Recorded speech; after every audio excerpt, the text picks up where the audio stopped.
All right, good evening, everyone. Really appreciate your coming out tonight to hear our information update on municipal waste management. As you know, a year ago, we had a very informative and helpful debate where the people in this room, and it was a full house, shaped our policy. We were heading down one road. Citizens gave us feedback and wanted to go down a different path, and we took that path. And we're here to report this evening on the outcome. As we promised you, we said we'd meet a year from now. We're now here. We're going to give you the feedback on how the changes that were made a year ago have impacted financials, have impacted operations. This morning, I met at 7 a.m. with the workforce for the DPW.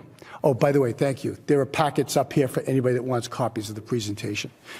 And I did so out of respect for the workforce. I didn't want them to get somebody's version of tonight's meeting and then there'd be total labor unrest. So I went and met with them this morning and gave them the information we're about to give you this evening.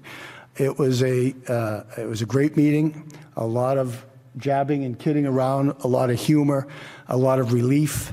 But then, you know, as happens in Stoughton, someone reports to somebody who reports to somebody, and then we get one of these posts online, which I would like April to read to you. We're not going to share the author, but I'd like her to read it to you.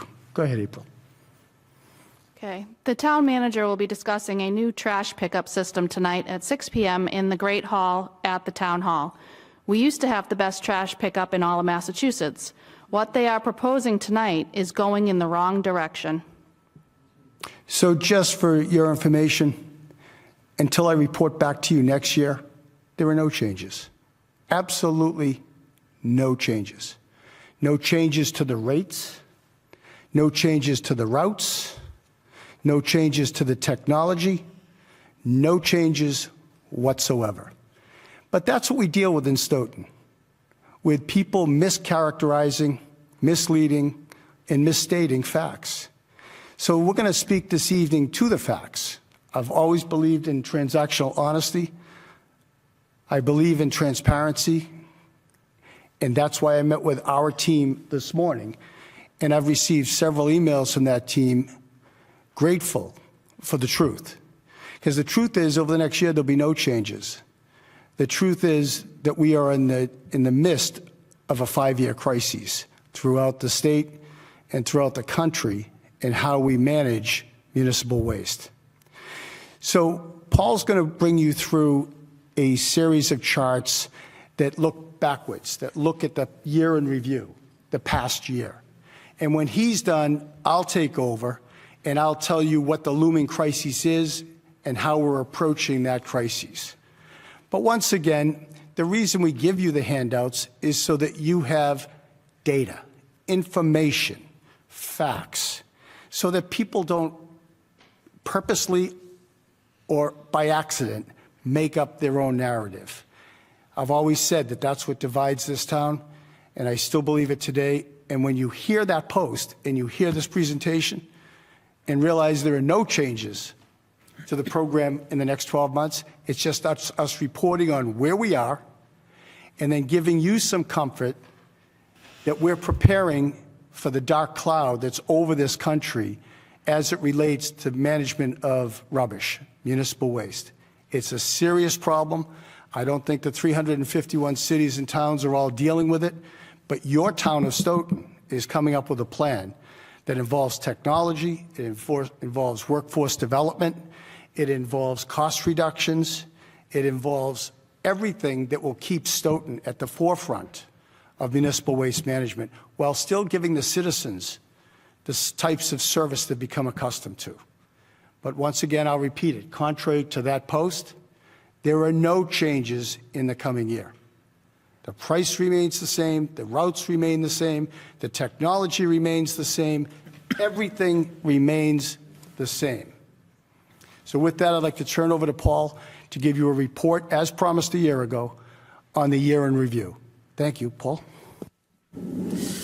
Thank you, Tom. Yeah, so as the town manager stated, we'll highlight a few of the operational changes and decisions and policies that actually really helped us with our cost-saving measures this year. Of course, there's still more to do in the years to come, but FY24 was a good start. I'd also like everyone to keep in mind that the changes in the policy were made on October 1st, so all the information in here is inclusive of 9 months only and not a full fiscal year and or calendar year consisting of 12 months. So even the 25 figures should hopefully look even better this time next year than the 24 ones do at this current time. Go ahead, Mark. All right, so some key points. So we took the average of all of the municipal solid waste dumped at CMAS down in Rochester, and again, with only 9, excuse me, this does not include 9 months. This includes 12 months because we do have the figures for the tipping fees of the weights for the 12 months, and we averaged out the previous 3 years, and we were down 1,700 tons, even though there was a price increase of, I think it was like $1.50, $1.75. It's on the next chart. We'll see.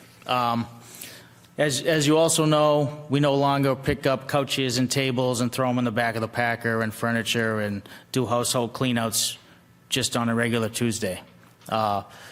We in a separate truck, we pick up the bulky items and the white goods, refrigerators, dryers, washing machines, things like that, and for a small fee, and then we get rid of them right in town here as an additional cost-saving measure. That revenue was about $55,000, and I apologize for not putting that on there, but I know that it's about $55,000, correct, April? Thank you. Also, 2 years ago, as everyone I think is aware, mattresses have become a banned item from the Mass DEP to go in the waste stream, so now they have to become recycled. So we charge $60 per mattress, in which we got rid of 818 mattresses and or box springs last year, which cost us $26,000, and the revenue from what we charged, the 60 apiece, was $32,000, so pretty much break even, a modest net gain there.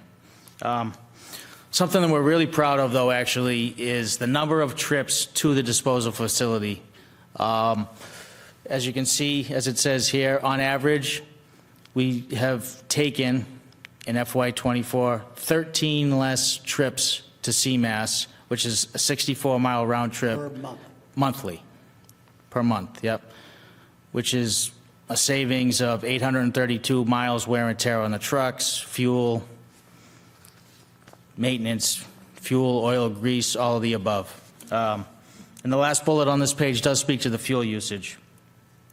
Fuel usage decreased 5,800 gallons, or 22%, from the previous fiscal year due to the policy directives and cost-saving measures. We saved, from the previous year, $44,000. So let me, if I may, Paul, just summarize this page before Paul moves on, because all of us, all of you, should feel very proud of the work that was done by citizens to reduce the amount of material to be disposed of. And Paul's organization and the solid waste program, headed up by April, think about these numbers. This is not 1,731 pounds less material of volume. It's 1,700 tons of less material. If you look at the second point, the residential waste, only the people who are disposing of that waste are now paying for that waste. It's not in the ratepayers' monthly rubbish bill. So if they want to dispose of a couch, it no longer goes in the back of the rubbish truck. It stays here in Stoughton and ends up on the tipping floor at the C&D facility off Page Street. That has resulted in, and then of course the mattress is obvious, that's resulted in 13 fewer trips of a big rubbish truck going down Route 24 to CMAS and saving 5,799 gallons. The cost of fuel, the unit price has gone down, but more importantly, our consumption has gone down because of the programmatic changes that have been made in how this town manages its rubbish removal. It's not just a victory for that team, for this team, it's a victory for the citizens. And as I spoke to our employees this morning, I had to come clean. I've never recycled rubbish in my life. And here we are talking in later data about what a crisis the country is in right now. And so last weekend, I started training my 5 grandsons on how to separate waste. And we're seeing the material result of the operation changes internally and of the citizens' change in behavior across the town. We're still lagging way behind state averages. We'll get to that. But the town of Stoughton should congratulate itself for the work it's doing. I know I'm congratulating this team for the money they've saved and for the work they're doing. So Paul will go on to the next page, year in review. Thanks, Paul. Thank you. Yeah, so we talked briefly about tipping fees. So if I may be under the belief that everyone knows what a tipping fee is. So I'll The disposal. it's where what it costs us at the disposal facility at CMAS per ton. That's what a tipping fee is. So for the public and for those of you watching at home.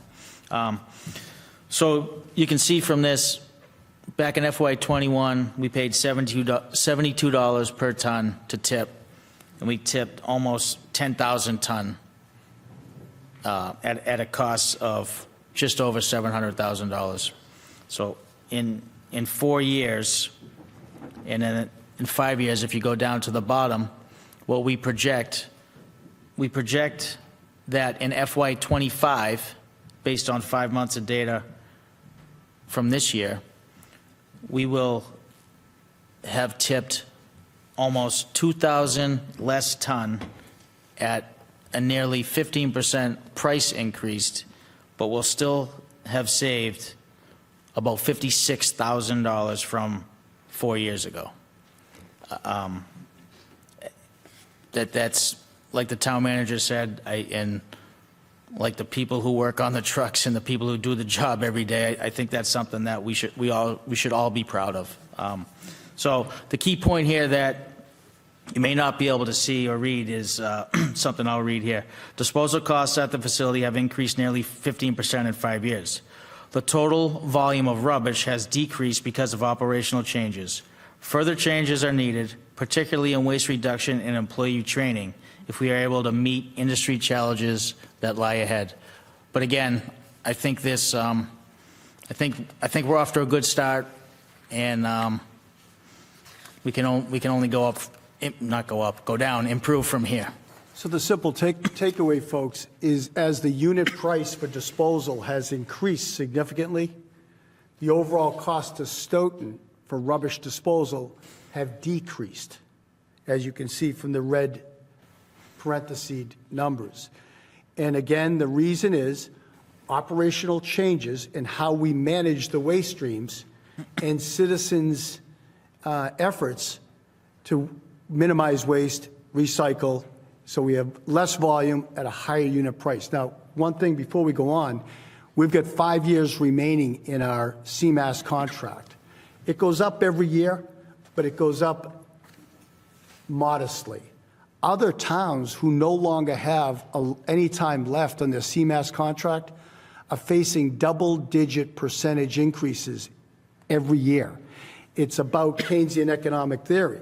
If you've got a constant demand but no capacity, prices skyrocket.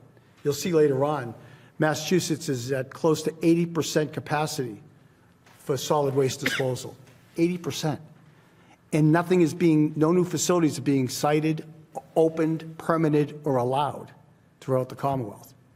So we're going to talk about the impact on that in a few minutes. Thanks, Paul. Another impact. Yep. Thanks, Mark. So we talked briefly about the fuel. As we know, a couple years ago, right around the time that the Ukraine conflict began happening is when the fuel skyrocketed, and we really had a hard time. We actually had to go to the Finance Committee to transfer some money so we could pay for our fuel for the end of the year. I believe that was 23.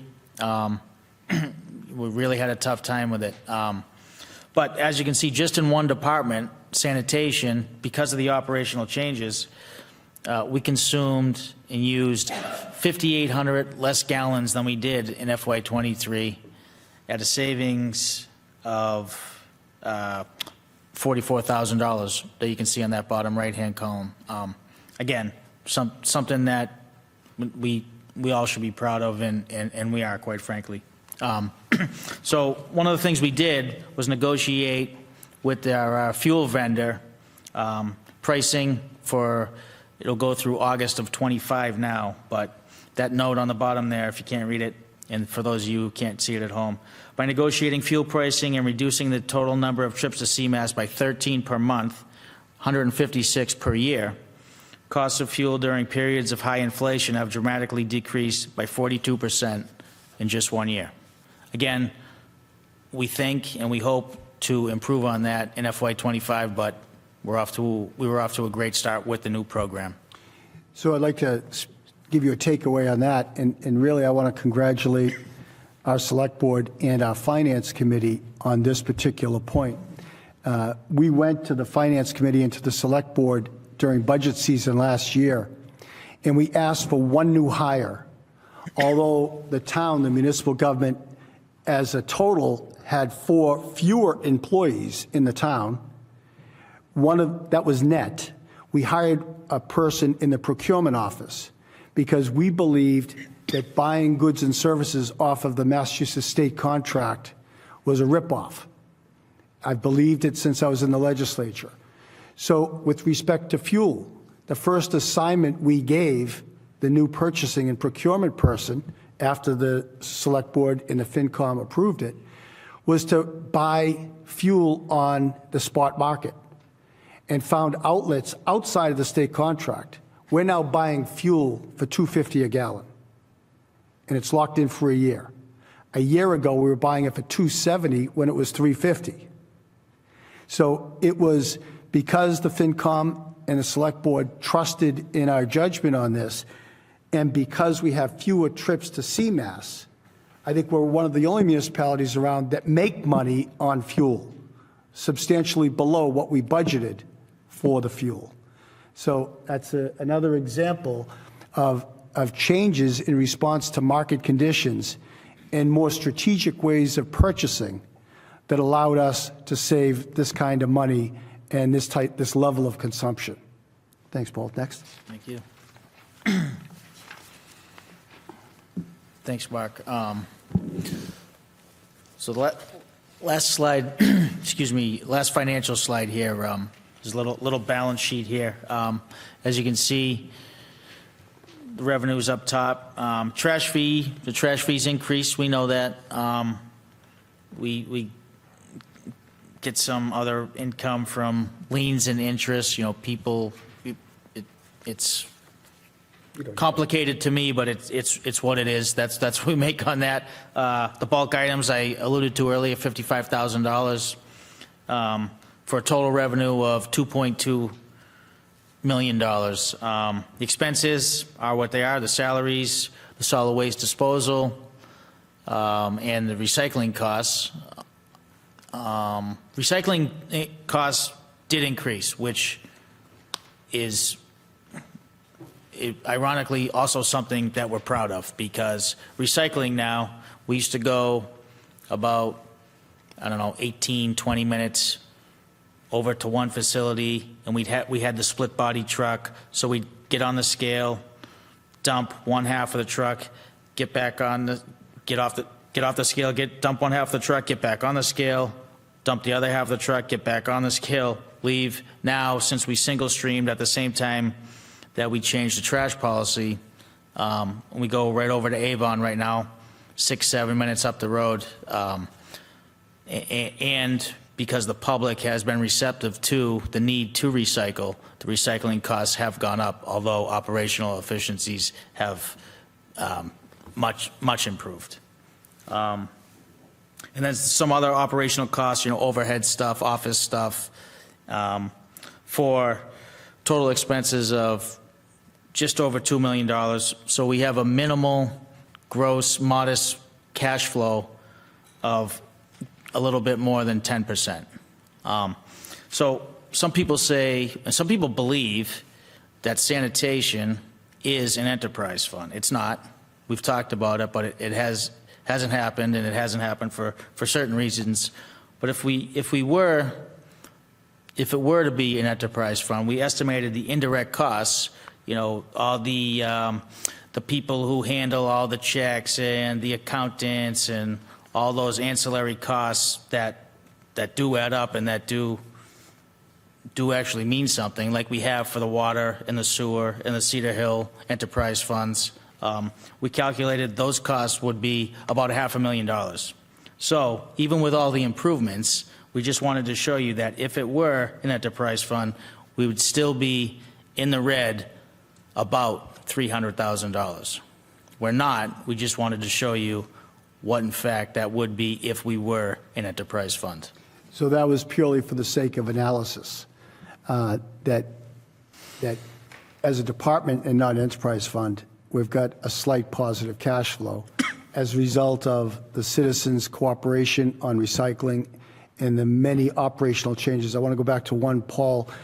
Sometimes he doesn't take the credit he and April deserve for the operating impact that they've had.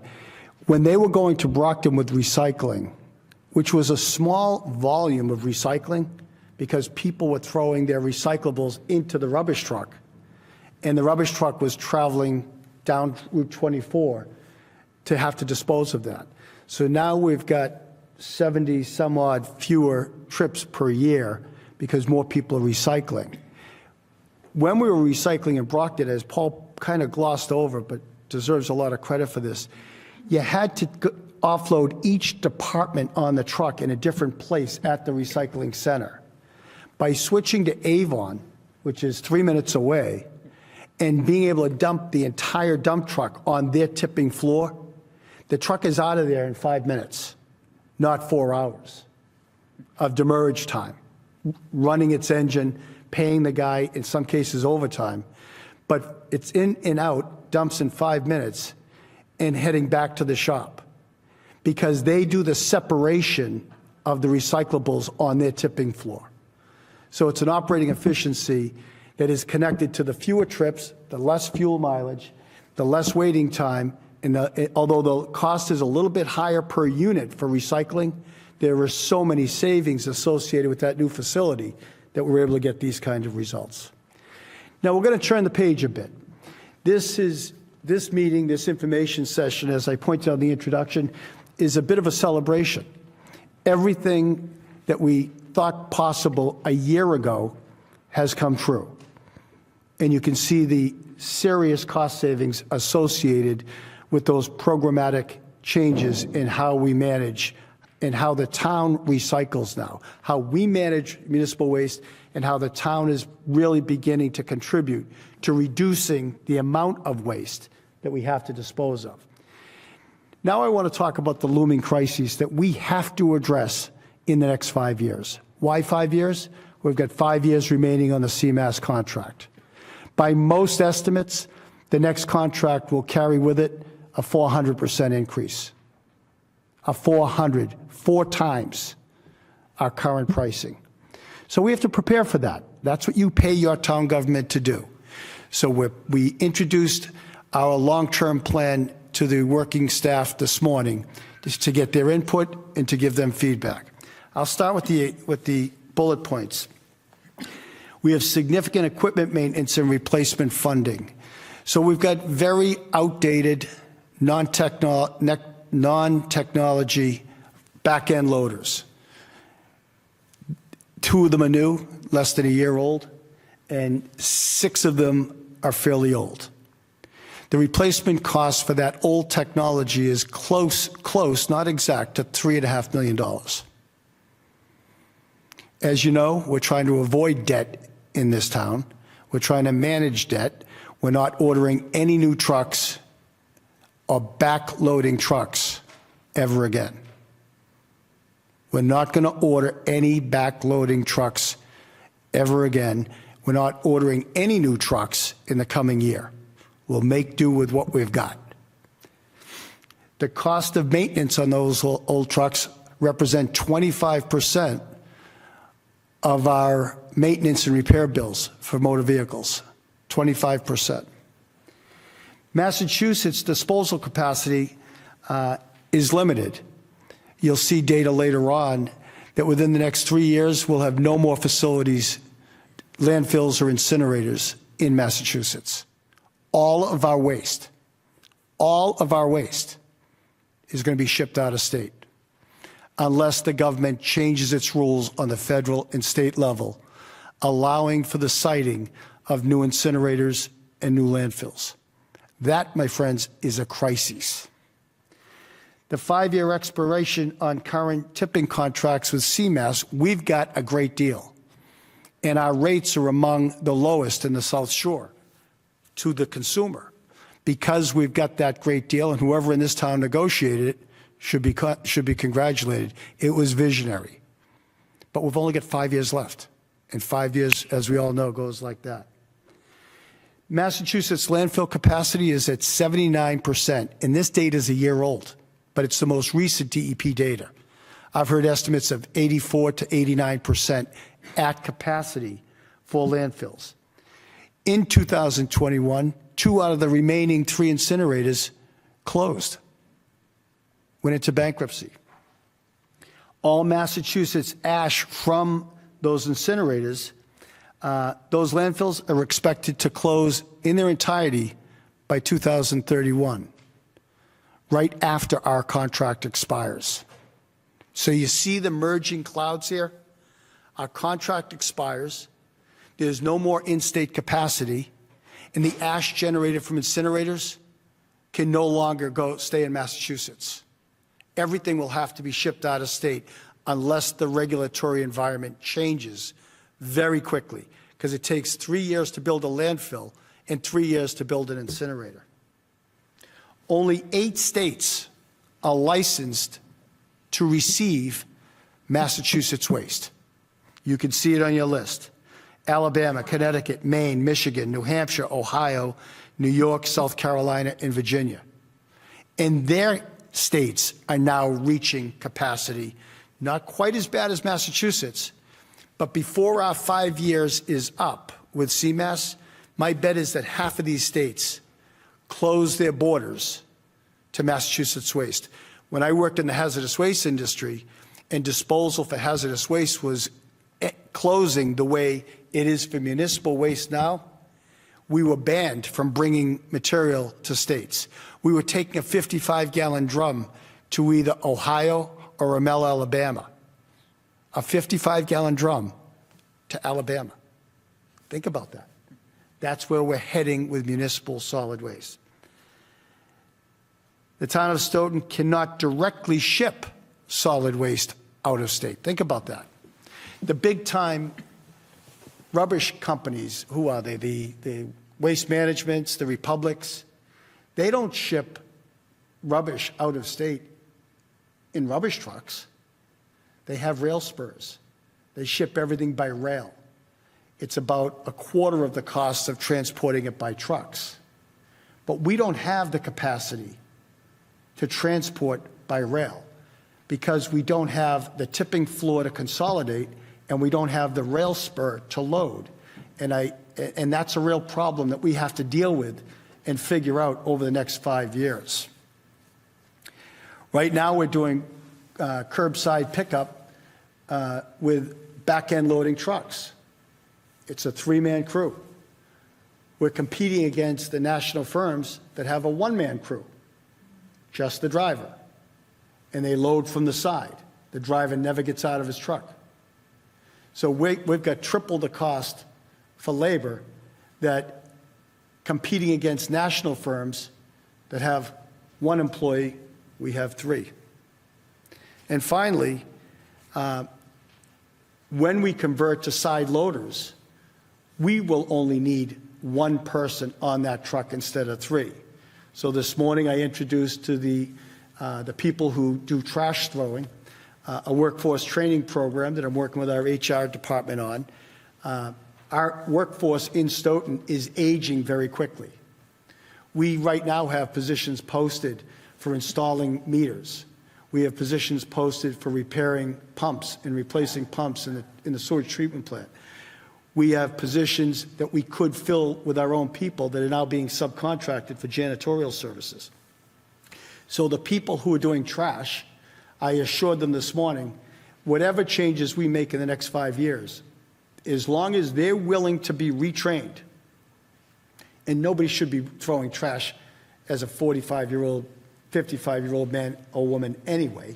That's how you retire young with a bad back. We promised them this morning that we will pay and we will put them through retraining of any skill they chose as long as they committed to do the training. You know, we're not promising anybody lifetime employment, but if they take a class to learn how to take apart and put together a pump, then they'll have a job. If they take a class in forestry, they'll have a job. If they're willing to work as a night custodian, they'll have a job. If they want to work as a skilled tradesman, plumbing, carpentry, and the like, they'll have a job. But they got to go through the workforce training that we're going to facilitate, we're going to pay for. If they want to be an equipment operator, they need to train on heavy equipment and get their hydraulics license. We don't allow operators that don't have hydraulic licenses. So we're talking about impacting probably 6 to 8 people sometime in the next 5 years when we go to a side loader. But we assured them today, and that's why I was really shocked at the post that came out tonight, of full employment if they were willing to do the retraining that we're going to offer for them.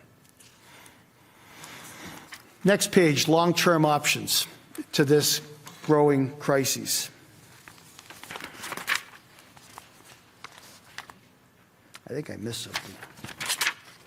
No, I didn't. So point number 1, implement further efficiencies within the current operation. As a team, we look at what we've accomplished this year as low-hanging fruit. It didn't take rocket science to separate waste, to separate recyclables from municipal rubbish, to minimize the number of trips to CMAS, to reduce fuel consumption, to reduce labor hours. That didn't take a genius to do that, or else I couldn't have done it. Paul could have, but I couldn't have. So I consider that low-hanging fruit. As we approach the crises part of this municipal waste management situation, then we have to implement further operational changes to deal with the increasing cost of disposal. First thing I've talked about is side-loading trucks and totes. Greater waste stream separation. We're doing it in Avon with the recycling facility. Hey, JB. We're doing it with recycling in Avon. It's been a godsend for us. It helps us save money. It helps us minimize the waste. It helps us recycle. We could, and we're talking about operating a transfer station. Now, that's a delicate one. It's probably $1 million to build a transfer station in Stoughton. If you're not familiar with the concept, it's where you'd go in and open your trunk or offload your car into different bays within a transfer station. It allows us greater separation of true municipal waste from recycling. For that investment, the bigger problem is still out-of-state disposal for the municipal waste. The transfer station is not going to change that. Having a rail spur or having access to compact and then load material onto a rail car is really the answer. So short term, we can save costs by redeploying the throwers, the trash throwers, and using the side loaders. But long term, the problem is going to be more difficult than that. And I talked about workforce skills training. The other options is pay as you throw. This was firmly rejected in this room last year. It's still an option. It doesn't solve our out-of-state disposal challenges. It does perpetuate and encourage further recycling. So if you do pay as you throw, it's putting the burden on the generator, the consumers, to lower the amount of waste, municipal waste, that goes into that barrel. Because you have to buy a bag for each one of them. But we were born at night, but not last night. That was firmly rejected last year. So we're not offering that program. First of all, we're not doing any changes this year. But that's one we're going to continue to explore, continue to educate, continue to analyze, and this time next year, we'll have more information about our next step. So if you think about contract outside curbside disposal, it's not something we want to pursue. We'd like to continue to provide municipal waste disposal in-house. That's what we'd like to do in a more technologically advanced way with the side loaders. But we do have a major problem. And the major problem is that we, in the next couple of years, have to develop relationships, commercial relationships, with out-of-state disposal firms that'll give us price certainty. As a little tiny generator of waste compared to the massive national companies, we have very little buying power. So I will travel the country, meet with these companies, and see if we can develop long-term contracts so that we can keep our municipal waste services inside as a town service that we provide to our citizens. At the end of the day, and I'm going to give us 3 years to figure this out, if we don't have long-term prices with disposal firms that give us certainty, if we don't have a place a rail spur to load our waste on, if we don't have a tipping floor that we can load onto an 80 cubic yard rail train station, then we have to go to the citizens and say, what do you want to do? Here's the price increase for the next 5 years. Do you want us to sign that long-term deal that could be a multiple of 4 times what we're paying now? Or do you want us to look for outside options? A national firm that can do what we're doing now locally. That's the decision. I'll be gone. I'm leaving in 2.5 years. That's the decision your next manager will have to present to you. But between now and that time, 3 years from now, we're going to look for options so that we can continue to keep this service in-house. That's our top priority. But when you talk about curbside disposal right now, think about the disadvantage we're at. People throwing trash 8 hours a day, 5 days a week, it's where most of our workers' compensation risk comes from. It's where 25% of our equipment maintenance and repair budget goes to. It's where a good portion of our long-term debt is assigned to.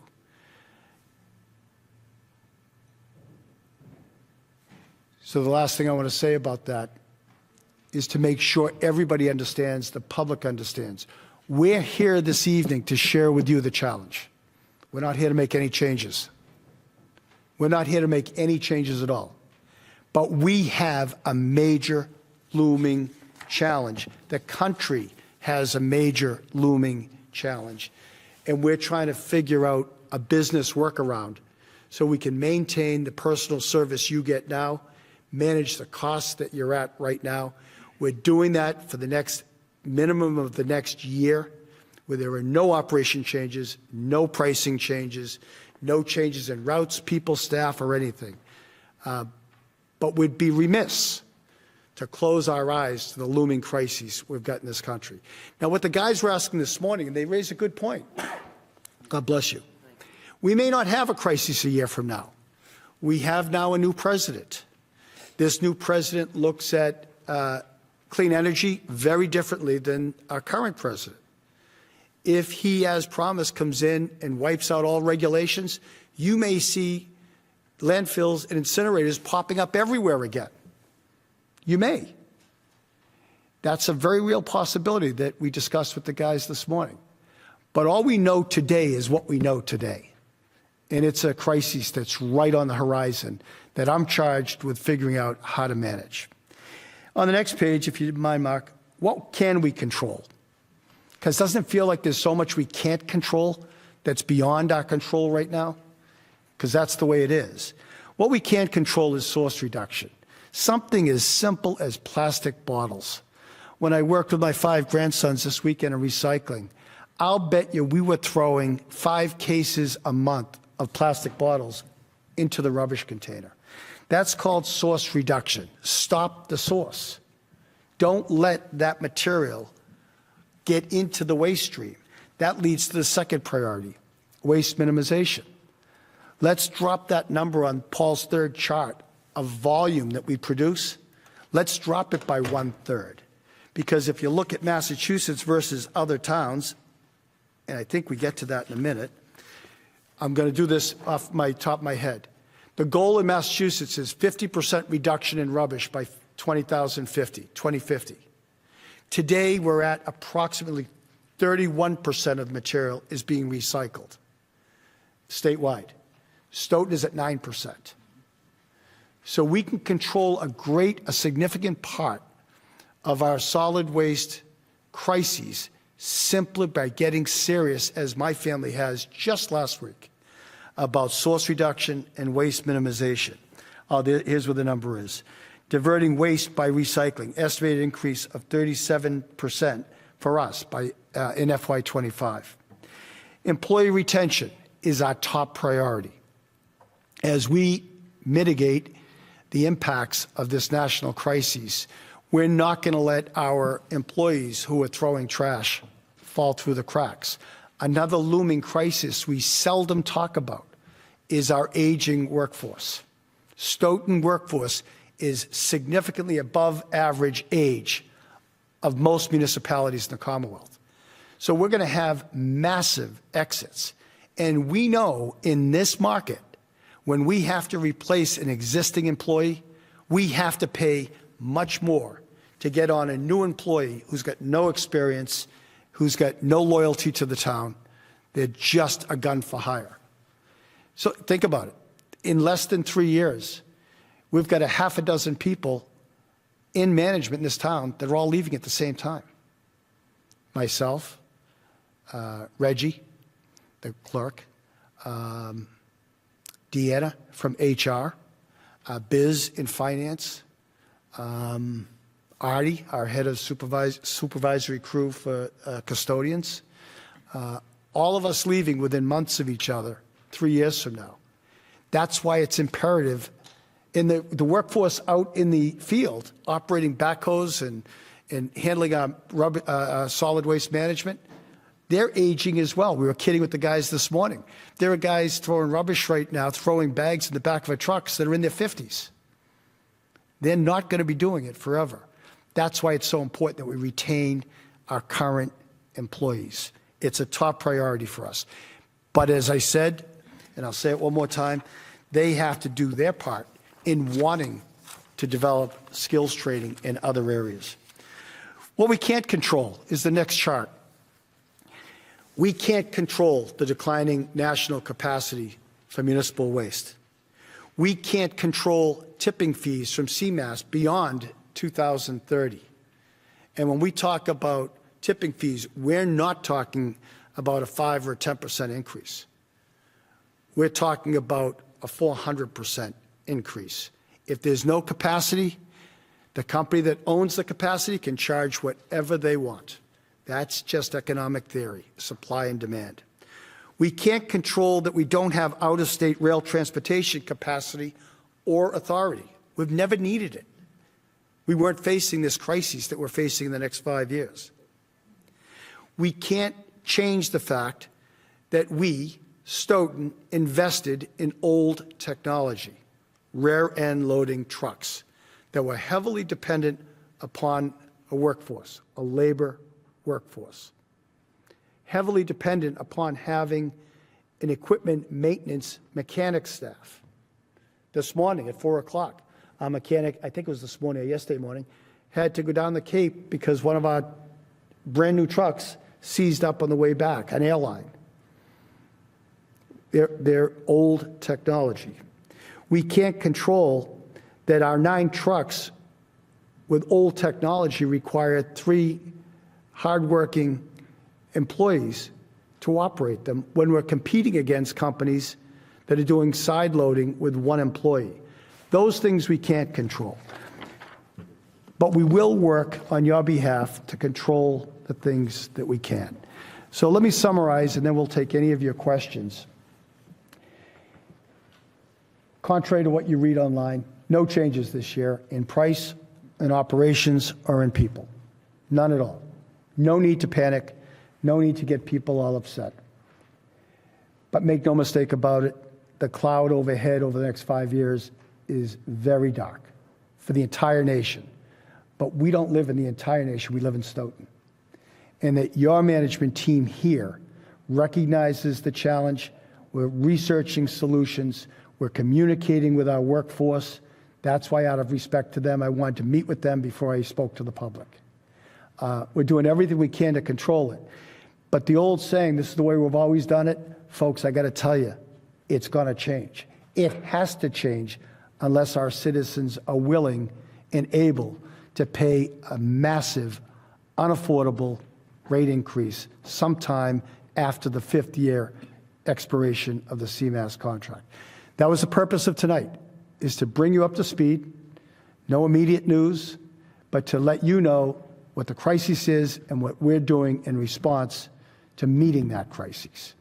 Be happy to take any questions. Cynthia. Hang on, Cynthia. I'll bring this over to you. I have 2 questions. Let me bring this to you, Cynthia. Page 3. Yeah, I didn't get my personal mic.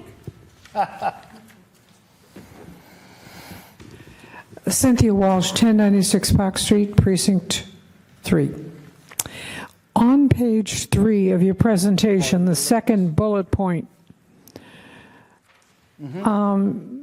small fee that's no longer charged to all ratepayers. So who doesn't pay?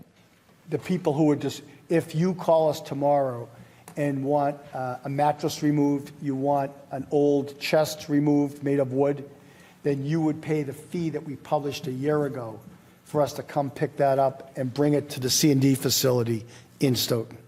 But it's not incorporated into the monthly rate for the ratepayers for municipal waste. So if I call and I tell you what I'm disposing, you can, the employee can tell me if there's a fee or if the fee is being waived? They would give you a price for transportation and disposal. Transportation is done just at cost. There's no money made on that. And you're charged a rate that's just marginally more than what the C&D facility is going to charge us. So let's say April does it every day. We built $55,000 in the past year for that type of service to go pick it up and bring it to the C&D facility. Or citizens can call the C&D facility themselves. And if their son, daughter, nephew has a pickup truck, they can bring it to them themselves. You don't have to go through the town. What if your nephew works there? That would be even better. And my second question. Yes. And I may be talking through my hat. Braintree used to have, and I don't know if they still have, a regional. Yes, waste to energy incinerator. Does their waste go out by rail? Their ash goes out. They burn the waste, I believe. No? It's a waste to energy facility. I don't know if they do. Oh, you don't know or you don't agree? I don't know. Yeah, it's a waste to energy facility. They burn the waste on site. They generate ash, and it's the ash that gets disposed of at a landfill. And that's at 79% capacity with year-old data, that landfill. So are they accepting new people? New communities? I don't know. I've never reached out to them. My bet is no, because there's such demand for that capacity. They can charge whatever they want. It's a true catch-22. You know what it reminds me of? In the late 70s, early 80s, when we waited in a quarter of a mile line to get gas, and it was rationed every day. That's the dilemma that we're facing right now with municipal waste. I want to thank you for your presentation, particularly because there's so much good news. Seniors will still pay a much lower rate That's than the correct. average person. So as far as my household, it works for me. What you're currently doing is working for me. Thank you. Thank you, Cynthia. Well, if I may, before we, just an off-topic announcement, when you speak about seniors, in January, we're setting the date tomorrow. We're hosting at your request, we're hosting an information session for seniors. I was going to work with Lauren on this. Hosting an information session for seniors on all of the relief they have through the federal government that you talked about at town meeting. And there's upwards of 15 different programs that seniors can take advantage of.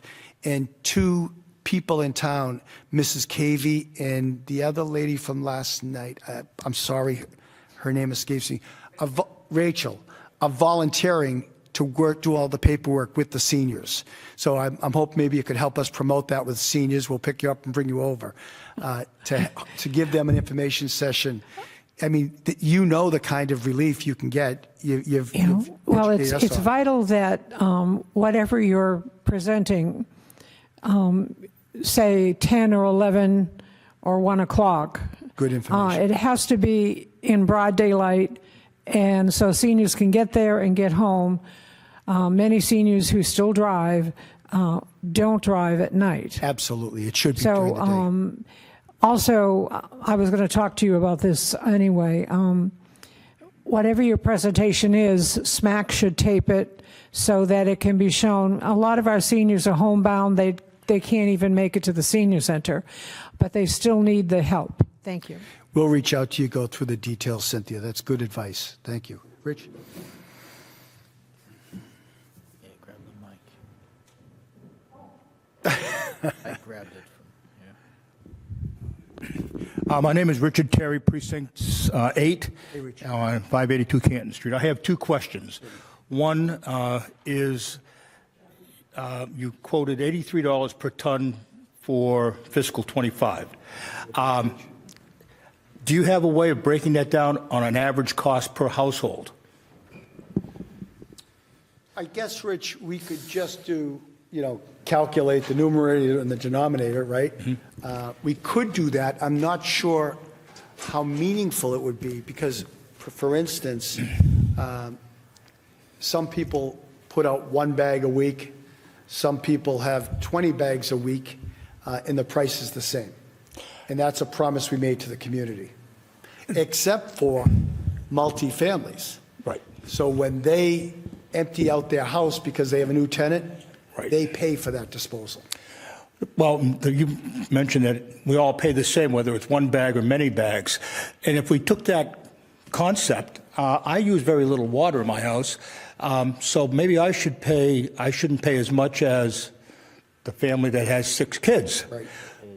That's right. If that's the analogy we're using on trash, we should apply that to water or any other service the town provides. So I think we need to rethink, despite what people said last year at that small meeting of people, not the town's reflection, that we need to think about pay as you throw because it's not equitable across the board. I put out 1, maybe 2 bags a week, and I recycle with a big trash can every other week. I think that's the way to go. My second question is... Last year, Rich, that was exactly our recommendation for those of you that were in the room. Right. And I thought we were going to get tarred and feathered in the center of town. It is the best way to achieve waste minimization and source reduction and recycling. But we weren't ready for it last year. I don't know when we could be ready for that. I know I locked my car every night for a week after I made that presentation.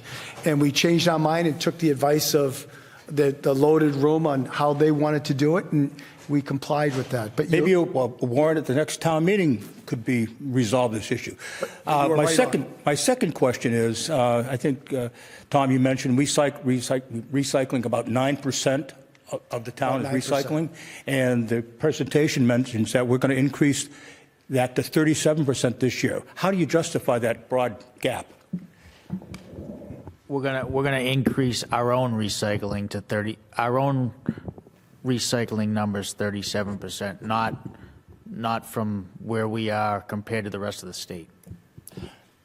That begs the question, how do you encourage people or motivate them to recycle without a penalty of paying as you throw? And we don't have any incentive to do At the that. sake of being humble, we have to admit our flaws, as I did with my grandsons last weekend. I was almost embarrassed. You know, here I am promoting recycling, source reduction, waste minimization. I wasn't even doing it in my own household. I didn't even realize we weren't doing it. You know, I'm at work a lot. I'm not at home a lot. And I think we need to, and April is taking, where'd April go? April has an appointment. Oh, April is taking the lead on this. Informational, educational program on the importance of everybody doing their part. No one wants to be lectured to, but it is a town-wide problem. And if we don't all participate, if everybody is as ignorant as I was until recently, as I was putting together this presentation with Paul, then we're going to have this problem 5 years, and people are going to say, what happened? Why didn't we fix this? Actually, this Mother Earth Day, 1970. I was 71, whatever that year was. I was living in Amherst as a student on the remember you GI telling Bill. us. And we were recycling then colored glass, colored clear, grad, whatever, paper, metal, plastic. That was in 1971 or 2. And we haven't come very far since then. Right. So with that said, I have to go to a CPC meeting. But thank you for this Thank you for that presentation. feedback, Rich. Who's next? Lauren? JD? How are you, sir? Good seeing you. Good seeing you. How you doing? Good to see you. I'm going to sit. My legs are tired. Do. That means So- he's staying a while. A couple things. Yeah. I've been through this in another community, so I totally respect both sides of the table. Happy to help. Thank you. You guys have a lot of resources on your side that can help you. DEP, Waste Zero is a great organization that is a premier pay-as-you-throw company that can throw numbers your way to help. I agree. You know, Covanta is a great agency. They've been good to the town of Stoughton. They're great to the town of Avon, so I don't know where you are with conversations with them. But my point to come up here is, you know, the nuts and bolts of your operation definitely needs to change. Yep. It's archaic. You know, we talked about the side loaders. I think those are instrumental if you're going to go pay-as-you-throw because you need the carts to do that. I've been through that. That's definitely an experience, and again, I offer my support to anybody that is looking for it. But for us that, you know, live in town, that put our trash out, you got to help us with the recycling piece. You know, you say you want to get these goals. The only way I think you can achieve those goals relatively simply and soon is if you provide us with the devices to collect the recycling. DEP has some awesome grants.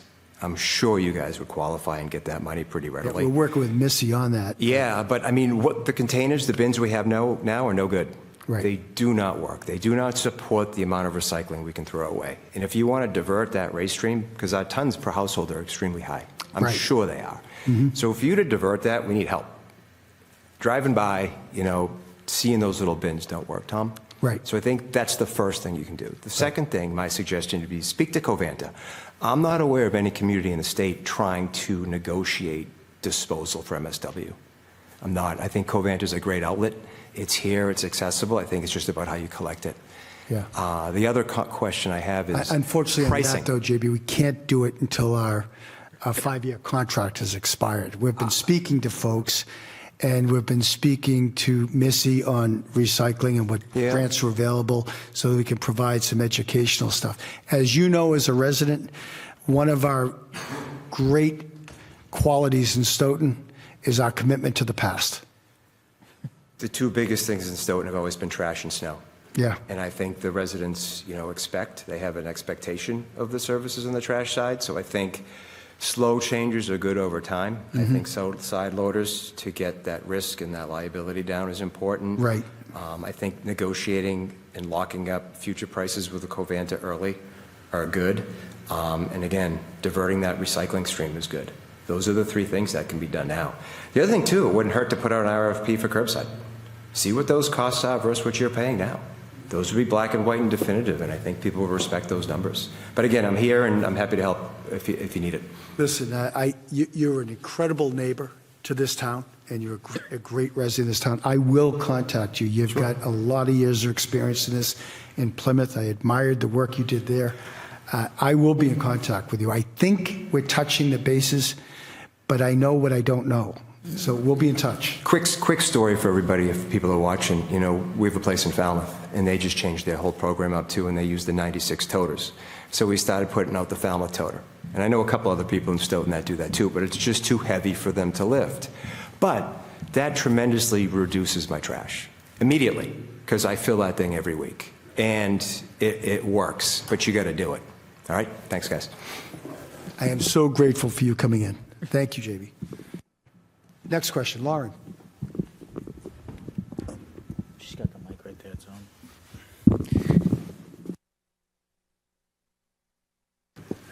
I remembered.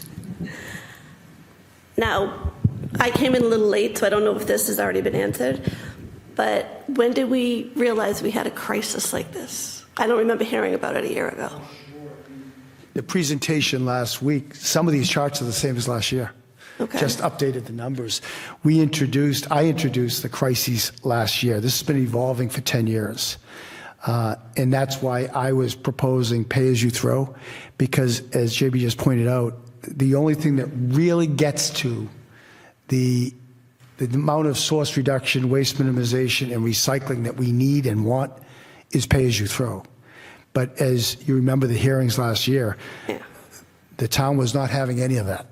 So I believe over the next 2.5 years that I'll remain here, we're going to keep providing information, and the town will reach a conclusion when it's ready to reach a conclusion. What I learned the hard way my first year is you don't force feed Stoughton anything. So I can only provide the data. But most of this data is a continuation of last year's presentations. Okay. And is there a way for certain people to try the pay-as-you-throw and then have another meeting and they can say how it works for them and maybe kind of... Sure. So the previous speaker mentioned a company named Waste Zero. And Waste Zero is basically the company who provides all the specialty bags for each of the municipalities. So we've been in discussions with them for 15, 16 months ongoing. And about 7 or 8 months ago, after they were here for the big meeting that we had in here, that was, yes, they read the temperature of the room. They also said, you guys aren't necessarily ready for us right now, but we want to continue the relationship. So we have continued that relationship. And as late as last Tuesday, excuse me, we met with them again. And and we're in discussions about rolling out almost like a soft opening for a pay-as-you-throw, put it out to so many residents, see how it goes, and then, so I do it, and Tom's my neighbor, and he says, what is that over there? What do you got going on there? I said, well, you pay $90 a quarter. I only pay X dollars a quarter, and I buy these bags, and I only put one bag out, and the bag's only $1. So so you pay $360 a year, and I only pay $200. But that's my way of reducing waste and also rolling out pay-as-you-throw. So we have discussed that. Like Tom said, the appetite for that is, we need to better educate the public on that, but the appetite, we thought, was still not quite there. Is that fair to say? It is fair to say. So what we're talking about here with Waste Zero is a pilot program for people that want to volunteer for the pilot program. And we'll measure the results of that. I've authorized Paul to move forward with them, but only with volunteers. We're not going to push it on anybody.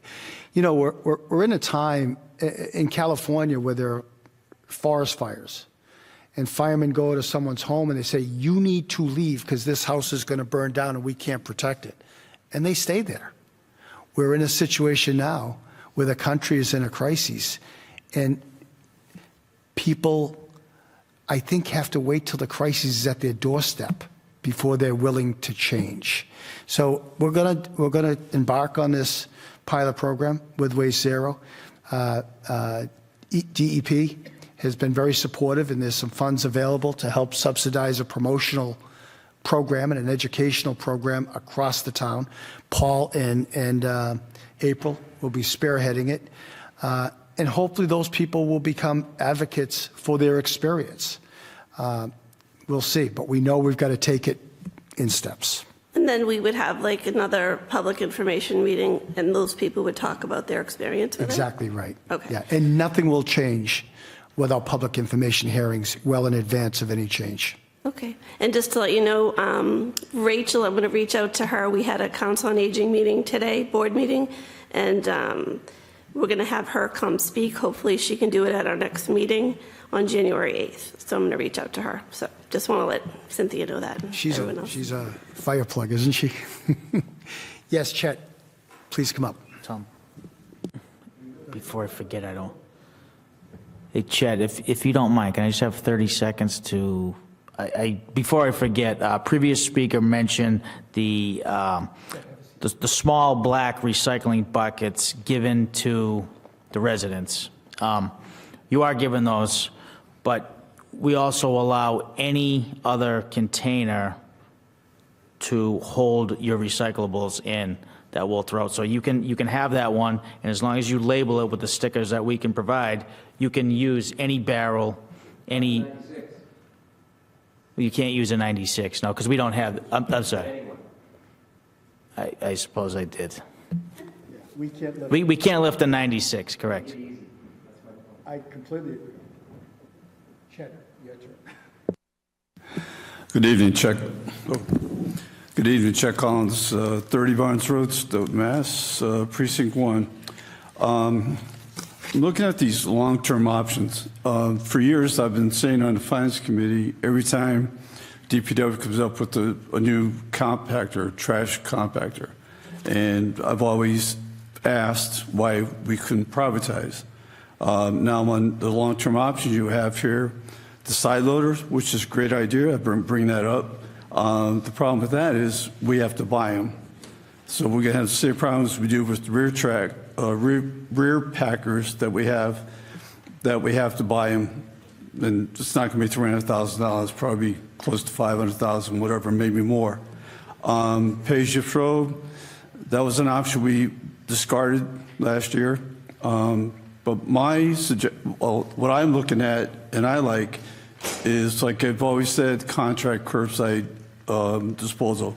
For the reason that you brought up, as far as the elimination of equipment maintenance, also the getting rid of the ash or trash, whatever. We have a railroad track, but we don't have a depot where we can sort the trash and put it in rail cars to send it where we have to go.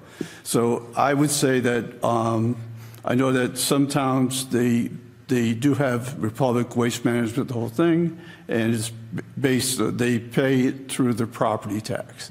It's not an extra cost. The same thing like we have now, if you want things picked up, that's an extra cost that the town picks up, or the city, whatever. So my belief is I think that we should go with the option, I call it option 3, contract. We don't have to worry about, like you said, you're going to retrain the employees. That's great.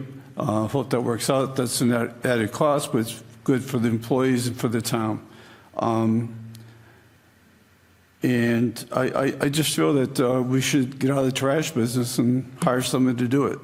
And I know that some people say, well, the people of Stoughton love our trash. Well, they did love it a few years ago. They don't really love it now.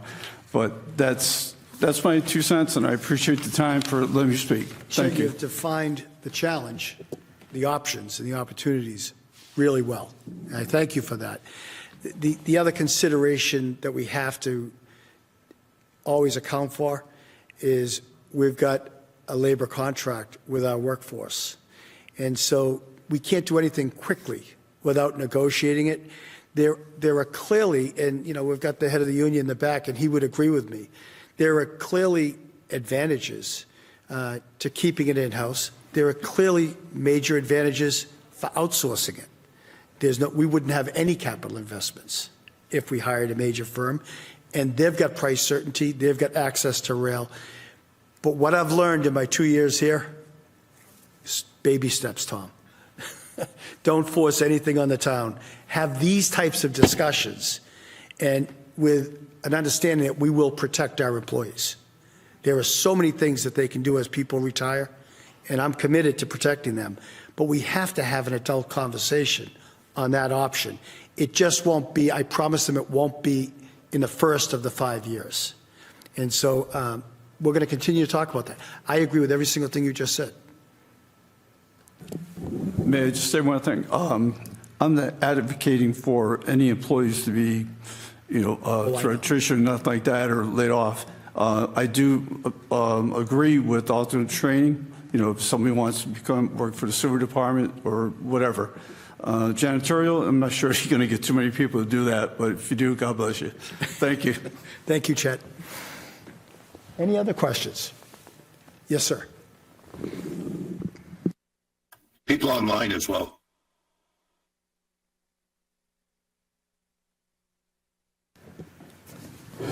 Peter Ventresco, 587 Kent Street, Precinct 8. I am the originator of the Facebook article.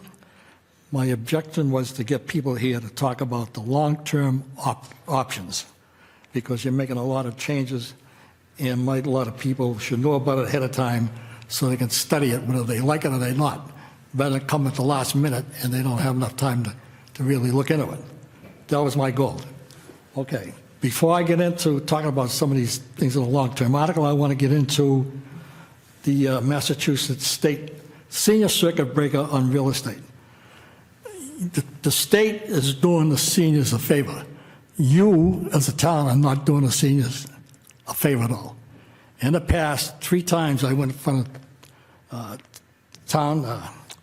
the town meeting with an article and some towns have done this, to the town to accept that whatever the senior gets as a discount from the state on their real estate tax, the town would match that amount and deduct it from their real estate tax. Doing that, the town would be doing the seniors a favor. What you're just doing, piggybacking, educating the people to take the circuit breaker from the state. The state's doing a favor. We are not. So if my article had gone through 3 times where it kept failing, anybody that files that, it could be anywhere from $5. At the time, the most was $1,000. Okay, and they shut it down. And at that time, I had all the figures from the Department of Revenue from the state. It would have cost us $180,000 a year. In this town, with the budget we spend and the money we spent, they couldn't afford $180,000 back then, 12 years ago, to help the seniors.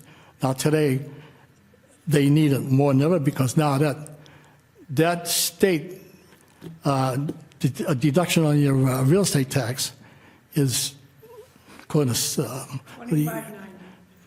I thought you said 3,000. It's 25?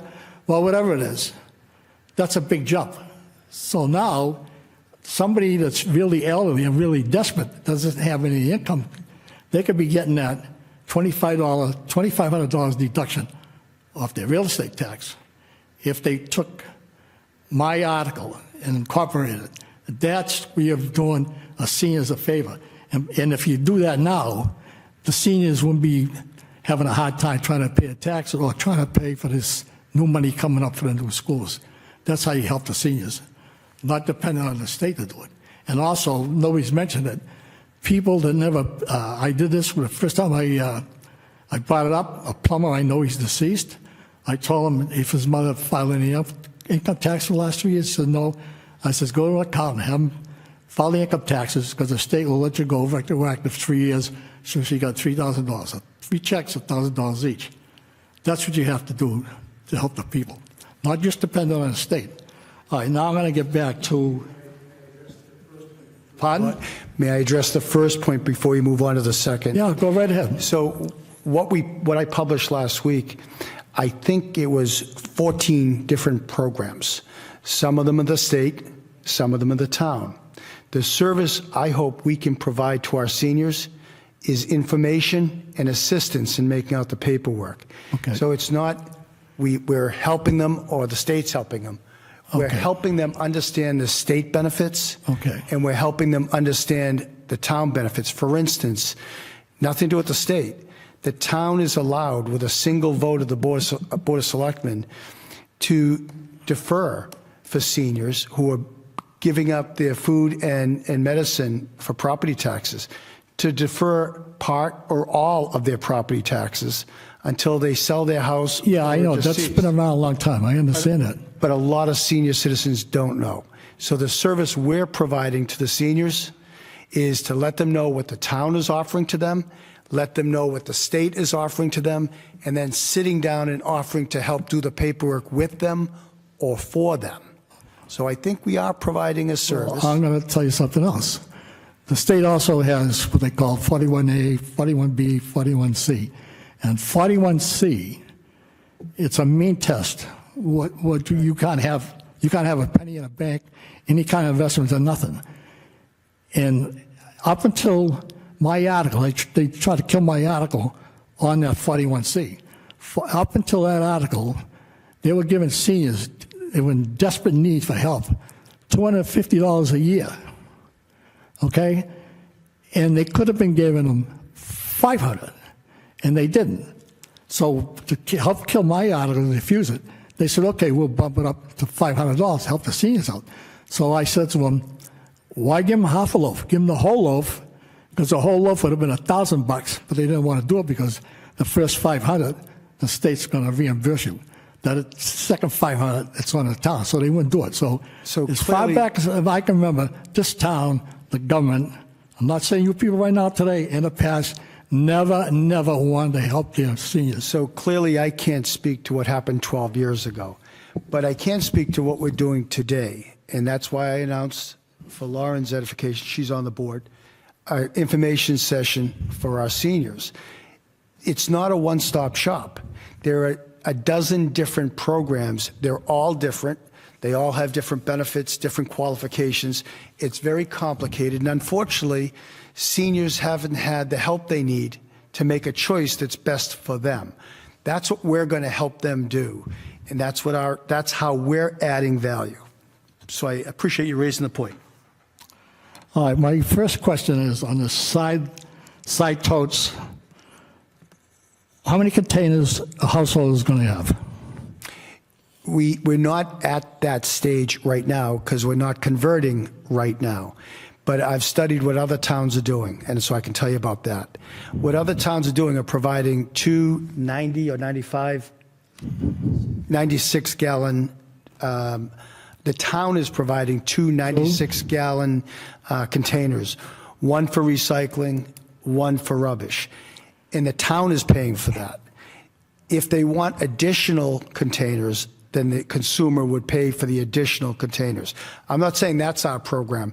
That's what we're learning from the research we're doing in other communities.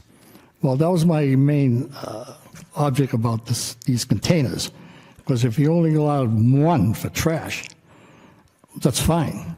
I fill up a trash bag every week.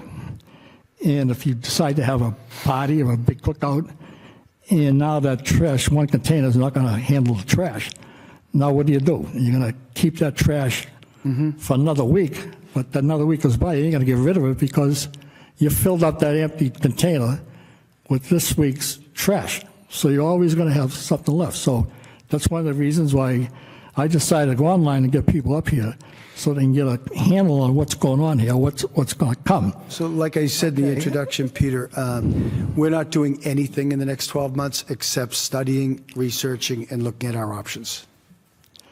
All right, and the other thing is the transfer station. Every town that I know that has transfer stations do not have curbside pickup. Right. Okay, years ago we had a dump, no trash pickup. And I don't think me or anybody else wants to go back to that. And I think, because you brought up transfer station when you brought up the bag and throw before, and that made me feel like the ultimate goal here is to go to a transfer station, which I am against, because it puts a burden on people that the only time most people are going to be able to get there is on a weekend. So I'm not advocating. And a transfer station is nice, West Bridgewater, they got containers for metal, bottles, wood, different things, and then they got a dumpster there to take the everyday household trash. Sure. Okay, that's fine, but it's a small town, and they're happy with it. But we are accustomed to have curbside pickup. So in my town, Peter, Kingston, we have an advanced transfer station where our recycling rate is probably close to the 50% goal for the Commonwealth by 2050. But it's not the only solution to municipal waste. People can go to the transfer station with a permit. I think it's $240 for the year. And, it becomes the social epicenter of the town. Everybody meets there. Or you can do what I do. I hire a private contractor to pick up my trash barrels that they provide every Thursday. So I'd say a third of the town is doing private pickup and a third of the town is using the transfer station. I agree with your point. I don't think transfer station can be the whole solution to municipal waste management in any town. But it does go a long way towards reducing the volume of rubbish that has to be disposed of and increasing the amount of volume that is being recycled, which, as we saw from the financials, lowers the overall cost to the town. All right, so if I understood this right, the big money you saved was on the recyclables. And that's how you cut the mileage down going down to CMAS or Savannah, whatever it's called now, because you go next door. So that's okay. But initially, if you go into this sideboard containers, it's going to cost a lot of millions of dollars to get half a dozen trucks to do this, to replace the trucks you get rid of. And it's at that point, Peter, when a decision is made, and I say this with a labor leader in the back row, when a year from now, 2 years from now, when we have to make a strategic decision to make a capital investment and continue to do it in-house, or get out of that business, retrain our employees to keep them, and contract with an outside vendor who's got larger purchasing power and rail transportation. That's a decision we'll make in this room with feedback from everybody here. It's not going to be made in a vacuum. All right, my question is to Mr. Giafone. I see after your trucks go pick up all the rubbish, and I'm going to say one thing, they're probably the hardest working people in the town of Stoughton. They're out there, rain, snow, sleet, God bless them. And that's why we want to keep them. But I know it's after they pick up, somebody's got a kitchen chair out there and they don't pick it up. Are they supposed to pick it up, or they break it up and put it in a plastic bag and then you'll take it because it's in a bag? A chair is left behind because it's not in a bag, is that your question? When they leave, there's chairs out there. Yeah. Yeah, are they supposed to take them or they're not supposed to take them? Then Chairs they're only for supposed to take them. If they're bagged. Anything not in a bag that needs to be scheduled will be picked up on a Monday after they call and pay for that item to be removed curbside. Otherwise, it stays at your property. We take whatever's in a bag. So that chair go in a bag and they'll take it. If they broke it up and put in a bag, we don't inspect the inside of bags. Okay. Well, I guess that's it. I can't think of anything else. But anyways, Thank you, Peter. I like curbside pickup. I always have, and like I say, I think they do a good job, but I would like to maintain the curbside. And bag and throw, I'm against it. Okay. Most times I don't even fill up a big bag anymore. But my feeling is sometimes you do, and then what do you do? I think it's better the way it is now. If you want to help the seniors, charge them a lesser rate so they don't pay as much as everybody else. Which is what we're doing. Which is dope. Give them a bigger break so they don't have to worry about it. But I'd rather leave it the way it is, not the pay and throw. Thank you. Thank you very much. Any other questions, folks, or comments? Online? Online, Questions online if you're taking them? Online, D, I can't see your name, I just see the letter. It's David Walsh. Hey, David, how are you? Hey. How you doing? Good, I'm sorry, I can't see that far. David, you have a question? Okay. I probably couldn't see it either, so. Yeah, if I could, I I appreciate this informational session. I think it's really great that you're doing that, get it out there up front. I think it's really good to get people's feedback, and it's certainly people will have suggestions and stuff, which is great. One thing I just want to suggest is you're looking and doing analysis of alternatives, that we look at every alternative, okay, and present that from a cost perspective and trade-off perspective, because when you first started, I got concerned that you weren't looking at outside, you were only looking at inside, and I think you need to look at both to do a fair comparison of alternatives. So I think when you do that analysis, I think for the taxpayers of Stoughton, I think it's worthwhile making sure you show all alternatives and not exclude it. David, do you mean outside haulers? Is that what you're referring to? Exactly. Yeah, so we have been, we have all that data. Okay. But you know, there are many stakeholders in this, and one of the most important stakeholders are the employees. And so I was not going to spring that on them in the spirit of good labor relations. I've made a guarantee to them we're not going to make any change in the first year, but we're going to continue to look at those options. And we will have another information session before this time next year, and I will show those options. I still want to just make sure the employees understand that we have their back. They're not going to lose employment with the town. So I'm still working on that relationship and on building confidence in them, because they're important to us. Absolutely. No, and I understand that. And I just want to make sure that alternative is looked at, so that whether it's a good or bad or indifferent from a tax perspective, that it's shown as an alternative to see how it looks from a cost perspective, right? You can count on that. You can count on that. Well, I've got the numbers on my desk. Okay, great. And my second point was going to be about knowing that this is a crisis that it sounds like the state of Massachusetts is facing. It would be interesting to see, certainly from abutting communities, how they're handling trash. You know, understanding that they're going to be facing the same kind of challenges that Stoughton is. So we're not alone. Based on what I heard tonight, we're not alone in that problem. So it'll be interesting to see how other communities are handling it. And I think from a presentation perspective, as we go down that road, realizing with CMAS, and so we've got some time to work through it. But as we get closer to the crisis situation, it'd be nice to know what every other town is doing, because, you know, we don't need to work in a vacuum, right? Everybody's got the same issue, so it'd be good to know what other towns have done. So I think that should be part of the presentation as well. Yep, thank you for that, David.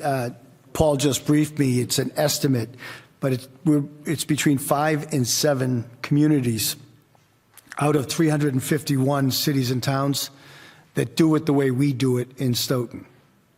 So we're an outlier. There's no question at all.